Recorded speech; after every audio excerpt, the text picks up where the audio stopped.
YSR Congress party తరఫున ఒక బృందం వచ్చి ఇక్కడ ఉన్నటువంటి ఆర్డీఓ గారిని కలవటం జరిగింది. సాయి కృష్ణ లాకప్ డెత్ మీద మెజిస్టీరియల్ విచారణకు ప్రభుత్వం ఆదేశించింది. దాని ప్రకారం ఏమైనా వాస్తవాలు తెలిసున్నా, అనుమానాలున్నా వాటన్నిటినీ కూడా బహిరంగంగా వారి ముందు సమర్పించాలని, వారితో మాట్లాడాలని, విచారణలో పాల్గొవాలని పిలుపునిచ్చిన ధర్మిల మేమందరం ఒక రిప్రజెంటేషన్ ఆన్ రిటర్న్ ఒక రిప్రజెంటేషన్ తీసుకొని మాకు ఈ కేసు మీద ఉన్నటువంటి అభిప్రాయాలు, అనుమానాలు వీటన్నిటిని కూడా పొందుపరచి సమగ్రంగా వారికి ఆన్ రిటర్న్ ఇవ్వటం జరిగింది. మీ అందరికీ తెలుసు, it is a sensational case in India, not only Vijayawada. ఒక హృదయ విదారకమైనటువంటి హత్య. ఆ హత్య కూడా ఎక్కడ అంటే పోలీస్ స్టేషన్లో. ఎవరు చేశారా అంటే పోలీసులే చేశారు. రక్షక భట నిలయంలో ఒక కుర్రవాణ్ణి దారుణంగా హింసించి చంపారు అనేటువంటి ఆరోపణ. ఇంకొక చిత్రమైన విషయం ఏంటంటే, అందరికీ ఆశ్చర్యాన్ని కలిగించే విషయం, డెడ్ బాడీని కూడా మాయం చేశారు. ఇలాంటి సంఘటనలు నాకు ఇప్పుడు 70 సంవత్సరాలు వస్తున్నాయి. నేను న్యాయవాదిగా పనిచేశాను. అనేకమైన లాకప్ డెత్తులు మనం చూసాం. పోలీసులు కొడితే చచ్చిపోయిన సందర్భాలు చూసాం.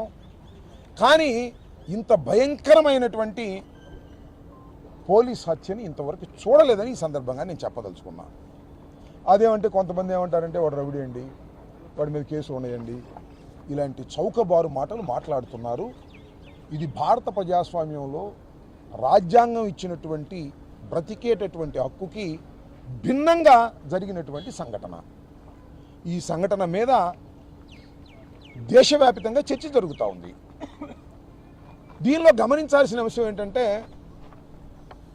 ఇది జరిగిన తర్వాత దీన్ని భూస్థాపితం చేయటానికి అనేక చర్యలు తీసుకున్నారు. తీసుకొని చర్య అంటూ లేదు, అది బయటికి రానివ్వలేదు.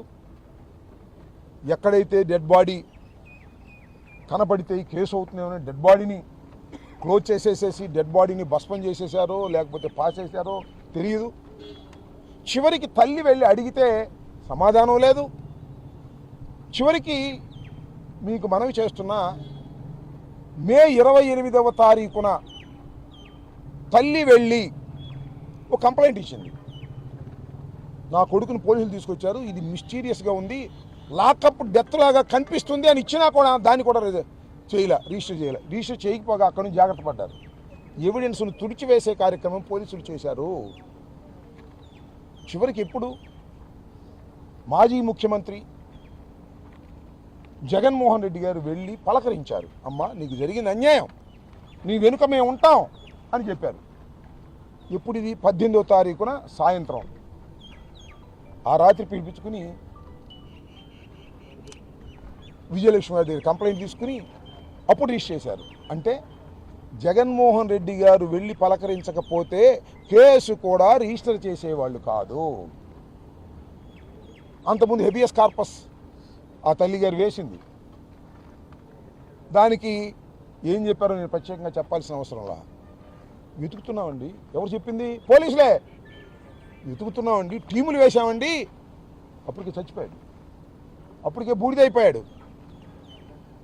మే 15వ తారీఖున చెప్తున్నారు, జూన్ 15 అనుకుంటాను, వెతుకుతున్నామండి అని. మేము అప్పుడే చెప్పాము. నేను మొత్తం ఎంక్వైరీ చేశా, వాళ్ళ తల్లిదండ్రులతో, వాళ్ళ తల్లితో మాట్లాడా, వాళ్ళ మేనమావులతో మాట్లాడా. ఉన్న సమాచారం మేరకు నేను చెప్పింది ఏంటంటే, ఆ రోజునే చెప్పా, చంపేశారు, బూడిద చేశారు, దొరకదు, కేసు మాఫీ చేయడానికి ప్రయత్నం చేస్తారు అని చెప్పిన తర్వాత రాష్ట్ర వ్యాప్తంగా సంచలనమైన తర్వాత జగన్మోహన్ రెడ్డి గారు వెళ్ళి పలకరించిన తర్వాత యాక్షన్లోకి వచ్చారు. ఎంత దుర్మార్గం అండి! యాక్షన్లోకి వచ్చారు. సరే, సిట్టు వేశారు, స్పెషల్ ఇన్వెస్టిగేషన్ టీం ఏం చేస్తుంది? ఎంత విచిత్రం! అసలు ఈ చట్ట సమాజంలో జరుగుతుందా? మీరు ఇంతకుముందు చూసారు, చట్టంతో చెలగాటం అనే ఒక సినిమా వచ్చింది. చట్టంతో చెలగాటం ఆడుతున్నారు పోలీసులు. సీసీ కెమెరాలు కనపడవు, తీసేశారు సీసీ కెమెరాలు. అంతేకాదు నాగరాజు సెల్ ఫోన్ తీసుకోలేదు. కానిస్టేబుల్స్ని అరెస్ట్ చేసి ప్రొడ్యూస్ చేశారు. వాళ్ళు దొంగిపోయారు చేశారు, అది వేరే విషయం. వాళ్ళ సెల్ ఫోన్లు సీజ్ చేశారా అని ఎవరిని అడుగుతారేమోనని వాళ్ళ సెల్ ఫోన్లు అంట ఆర్థిక ఇబ్బందుల వల్ల నాగపూర్లో అమ్ముకున్నారంట. ఎన్ని జోకులు వేస్తారా? పోలీసు వారి జోకులు వేసే కార్యక్రమం ఏంటి? ఆర్థిక ఇబ్బందుల వల్ల అంటే వాటిల్లోకి వెళితే వాస్తవాలు బయటకు వస్తాయి. వాటిల్లోకి వెళితే ఎక్కడ ఏం జరిగింది క్లియర్గా అర్థమవుతుంది. క్లియర్గా అర్థం కాకోకుండా వేరే కథ రాయాలనేటువంటి ప్రయత్నం చేస్తున్నది ఈ ప్రభుత్వం, సిట్టు. నేను మరొక విషయాన్ని కూడా ఇక్కడ చెప్పదలుచుకున్నా. దీనిలో CI Nagaraju, SHO station house officer, అతను ఒక్కడే బాధ్యుడు కాదు. కానీ అతన్నే పెట్టేయాలి, క్లోజ్ చేసేయాలనుకుంటున్నారు. అతను ఒక 4-5 కానిస్టేబుల్ పెట్టేసి ఎత్తేద్దాం కేసు అనుకుంటున్నారు. కాదు, దీనిలో చాలా పెద్ద తలకాయలు ఉన్నాయి. మీ ఇంకో విషయం తెలుసా? 19వ తారీఖున కంప్లైంట్ రిజిస్టర్ చేస్తే 107/26 అప్పటి నుంచి ఇన్వెస్టిగేషన్ చేస్తే పోలీస్ స్టేషన్ ఏం దొరకలేదంట. నిన్న మొన్న దొరికిందంట బూడిద, ఎముకలంట. అంటే పోలీస్ స్టేషన్లో కాల్చేసాడని నాగరాజు మీద నెట్టేద్దాం అనుకుంటున్నారు. ఒక నాగరాజునే ముద్దాయం చేసేద్దాం అనుకుంటున్నారు. అక్కడ దొరికిందంట, అప్పుడు దాకా దొరకలేదంట. కంప్లైంట్ ఇచ్చినప్పుడు వెతకలేదు, ఇప్పుడు ఎక్కడో తీసుకొచ్చి పెట్టారు. నేను ఆరోపణ చేస్తున్నా, కాదని చెప్తానండి. ఎక్కడో తగలేస్తే అక్కడికి వెళ్ళి ఆ బూడిద ఆ ఎముకలు తీసుకొచ్చి అక్కడ పెట్టారు. పోలీస్ స్టేషన్ పైన పెట్టారంట. అంటే అక్కడే తగలేసాడని అర్థం ఏంటిది? ఎంత గ్లేరింగ్గా తప్పులు చేస్తున్నారు. ఒక వాస్తవాన్ని కప్పిపుచ్చేటప్పుడు అనేకమైన తప్పులు చేస్తారు. నేను మనవి చేస్తున్నా, దీనిలో మోస్ట్ సీనియర్ IPS ఆఫీసర్ ఉన్నారు, మీరు తప్పు చేస్తున్నారు. వాస్తవాలను బయటికి తీసుకురాకోకుండా కొన్ని వాస్తవాలను బయటికి తీసుకొచ్చి నాగరాజుని ఇరికించేసి నాగరాజుతో కథ సమాప్తం చేయాలనుకుంటున్నారు. దీనిలో పెద్ద పెద్ద తలకాయలు ఉన్నాయి. కొన్ని వార్తలు వింటుంటే నిజమో కాదో సిట్టు చెప్పాలా.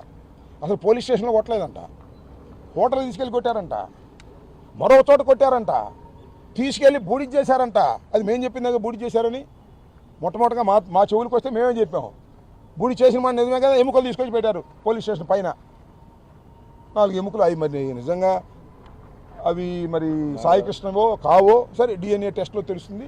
DNA టెస్ట్లో కూడా తెలియకోకుండా మసిపూసి మారేడుకాయ చేసి మొత్తం టోటల్గా ఉన్న ఎవిడెన్స్ని రూయిన్ చేసేయాలని చెప్పి పైనుంచి కింది దాకా ప్రయత్నం చేస్తున్నారు.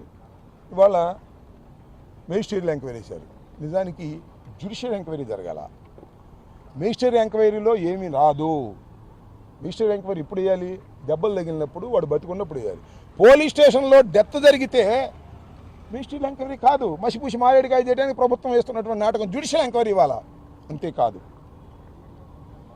CBI ఎంక్వైరీ కావాలి అని ఆ తల్లి రోధిస్తూ కోర్టులో పిటిషన్ వేసింది.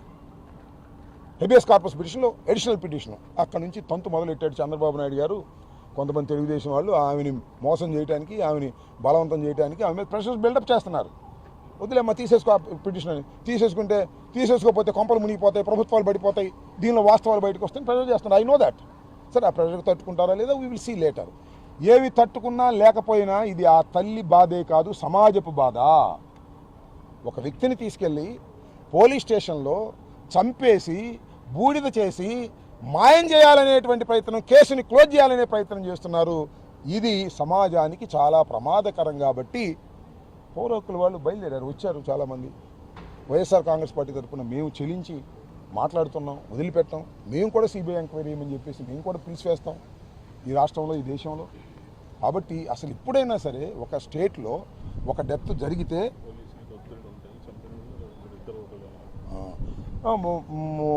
ఒకసారి ఇప్పుడు ఎవరైనా పోలీస్ స్టేషన్లో జరిగి కస్టోడియల్ డెత్ జరిగితే ఆ రాష్ట్రంలో పోలీసులు అసలు ఇంటర్ఫీర్ కాకూడదు. ఇంటర్ఫీర్ అయితే అవుట్ కేసు. CBI రావాలా, లేకపోతే జ్యుడిషియల్ అథారిటీ రావాలా, సిట్టింగ్ జడ్జి రావాలా. ఇది ఎస్టాబ్లిష్డ్ ఫ్యాక్ట్. ఇది చాలా కేసుల్లో చాలా కోర్టులు చెప్పాయి, అయ్యా మీ రాష్ట్రంలో పోలీసులు చంపితే పోలీసుల చేత విచారణ చేయించమాకండి, CBI అయితే విచారణ చేయించడానికి కూడా చెప్పినటువంటి సందర్భం. అదేమంటే అనకూడదు కానీ పొలిటిక్స్ మాట్లాడటం కరెక్ట్ కాదు. కానీ చంద్రబాబు నాయుడు గారు అంటారు సిఐ కాపే బాధితుడు కాపే కొట్టే కేసు. ఇద్దరు కాపులేనంట. వాళ్ళు చంపుకున్నారు, వదిలేయమంటావా ఇన్న చంద్రబాబు నాయుడు గారు? నాకు అర్థం కాలే. మసిబూసి మారేడుకాయ చేయాలనేటువంటి ప్రయత్నం చేస్తున్నారు. పొలిటికల్గా కూడా దీన్ని తొక్కేయాలని ప్రయత్నం చేస్తున్నారు. సరే, చాలామంది పవన్ కళ్యాణ్ గారు మాట్లాడలేదు, సరే అన్నీ కూడా వాటి జోలికి నేను వెళ్ళదలుచుకోవాలి. ఎందుకంటే ఇది ఒక హృదయ విదారకమైనటువంటి సంఘటన.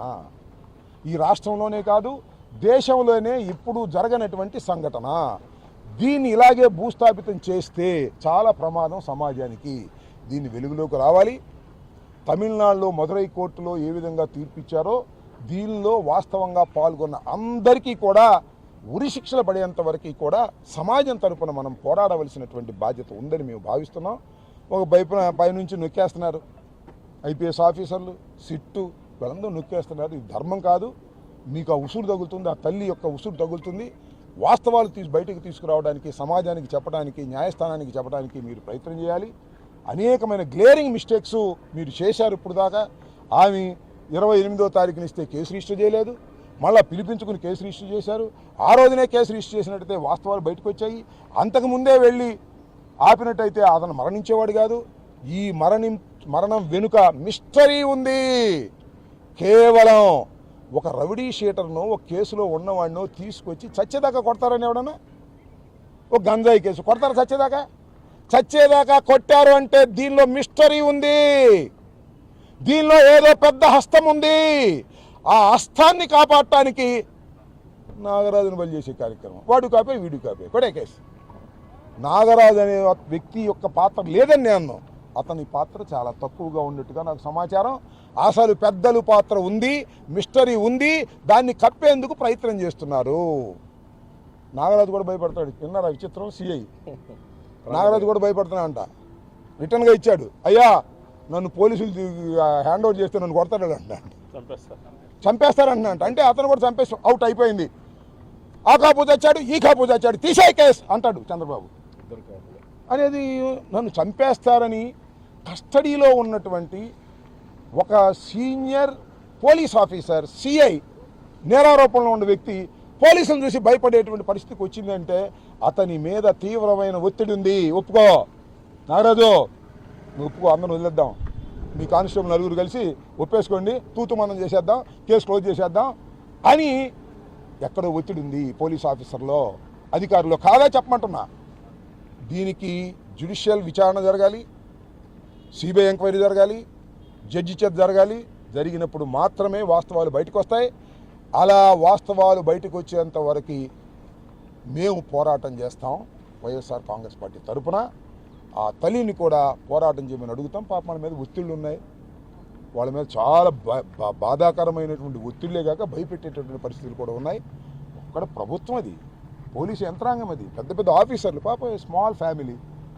మేమేదో అండంగా ఉన్నాం కాబట్టి ఇక్కడ దాకా వచ్చింది, లేకపోతే తూతు మంత్రం అయిపోయింది పాటికి అనేది కూడా దగ్గర చెప్పదలుచుకున్నాం. మెజిస్ట్రియల్ విచారణ వల్ల ఏ వాస్తవాలు బయటకు రావు. అయినా కూడా చట్టాన్ని గౌరవిస్తూ వైఎస్ఆర్ కాంగ్రెస్ పార్టీ తరఫున రిప్రజెంటేషన్ ఇచ్చాం. ఈ విచారణలో తూతు మంత్రం ఏమీ రాదు, సిట్టు విచారణ కూడా ఏమీ రాదు.